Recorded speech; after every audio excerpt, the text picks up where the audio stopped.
يا أيتها النفس المطمئنة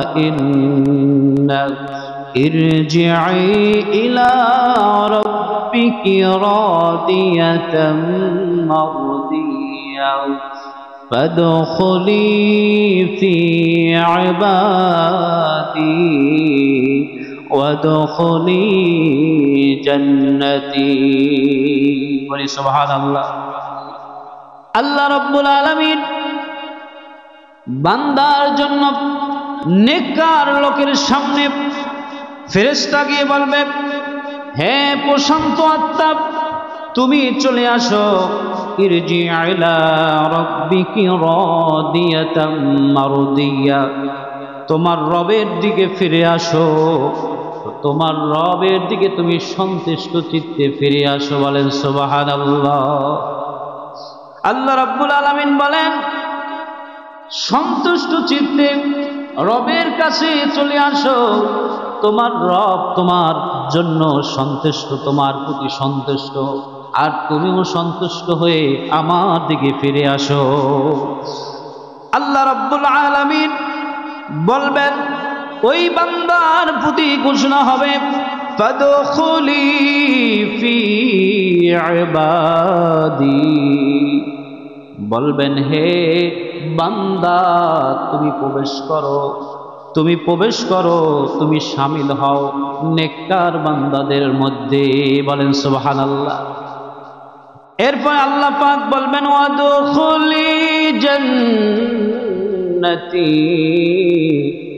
তুমি জান্নাতের মধ্যে প্রবেশ করো।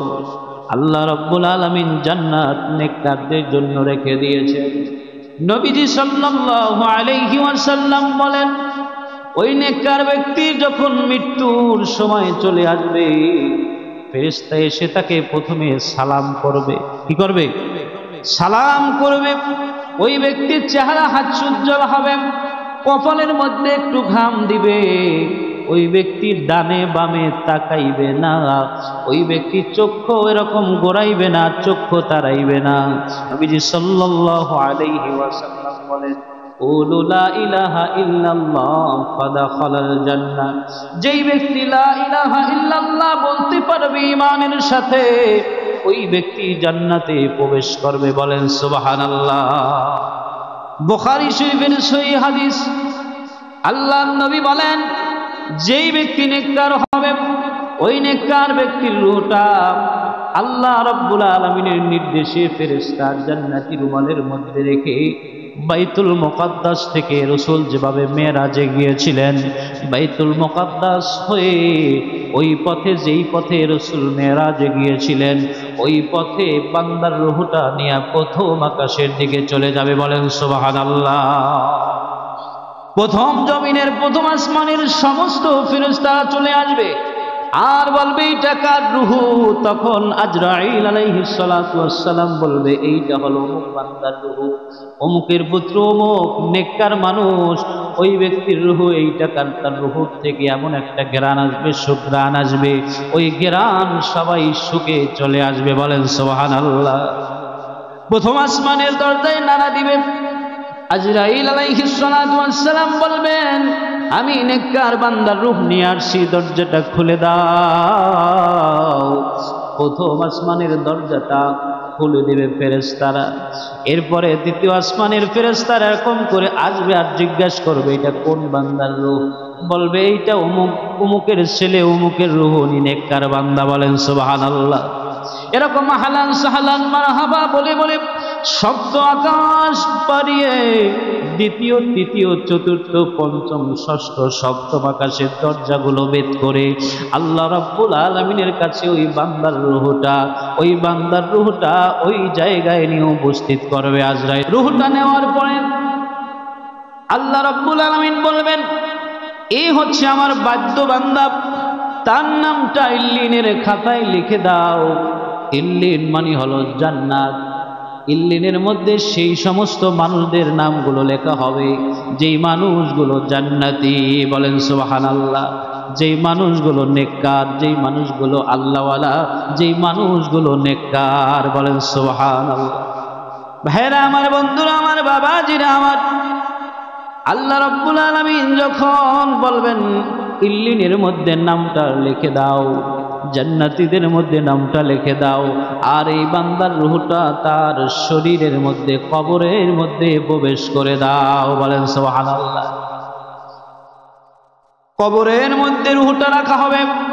দুইজন ফেরেশতা কিরামান কাতিবিন, দুইজন ফেরেশতা এই পৃথিবীর জমিনে আমাদের ডানে এবং বামে, দুইজন ফেরেশতা, ডানের ফেরেশতা আমাদের নেক আমলগুলো লেখে, বামের ফেরেশতা সমস্ত বদ আমলগুলো লেখে। লেখে কি লেখে না?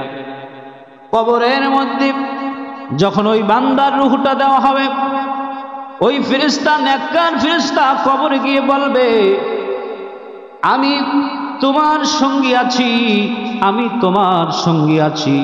দুনিয়ায় যেরকম সঙ্গী ছিলাম কবরেও সঙ্গী আছি। ওই ব্যক্তি, মৃত্যু ব্যক্তি, নেককার ব্যক্তি জিজ্ঞাসা করবে, তুমি কে? বলবে, আমি হলাম তোমার নেক আমল। সুবহানাল্লাহ। আমি তোমার কি? নেক আমল। নেক আমল সঙ্গে যাবে, নেক আমল আলো হয়ে কবরে থাকবে। সুবহানাল্লাহ বলে।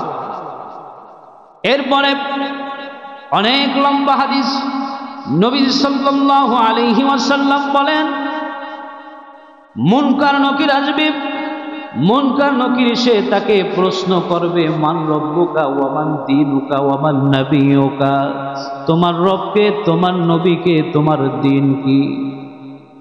অপর হাদিসের মধ্যে আসে, মান হাজার রাসূল, নবীর চেহারা মোবারকখানা দেখানো হবে, এই ব্যক্তিকে তুমি কি জানো কিনা? তুমি একটু বলো নি কে? নেককার ব্যক্তি সব জবাবগুলো দিয়ে দেবে। বলেন সুবহানাল্লাহ। জবাব দেওয়ার পরে ওই কবরটা এমন হয়ে যাবে, দুনিয়ার জিন্দেগিতে একজন মানুষ অন্ধকার ঘরের মধ্যে কিছুক্ষণ থাকলে ভয় করে, ওই কবরের মধ্যে নেককারকে নেওয়ার পরে ওই কবরটা প্রশস্ত এমন হয়ে যাবে, হাদিসের মধ্যে আসছে একজন বান্দার চোখের জ্যোতি যত দূর যায় তার কবরটাও প্রশস্ত হয়ে যাবে, এত দূর। সুবহানাল্লাহ। অন্য হাদিসের মধ্যে আসছে ওই ব্যক্তির কবরটা এত বড় হয়ে যাবে, আল্লাহ নবী বলেন, উত্তর থেকে দক্ষিণ, পূর্ব থেকে পশ্চিম যত দূর পর্যন্ত জায়গা, এত দূর পর্যন্ত এরকম তার কবরটা প্রশস্ত হয়ে যাবে। সুবহানাল্লাহ বলে। ভাইরা আমার, বন্ধুরা আমার, বাবাজিরা আমার, ওই মানুষটার জান্নাতি নাজ নিয়ামতের মধ্যে ঘুমন্ত অবস্থায় থাকবে।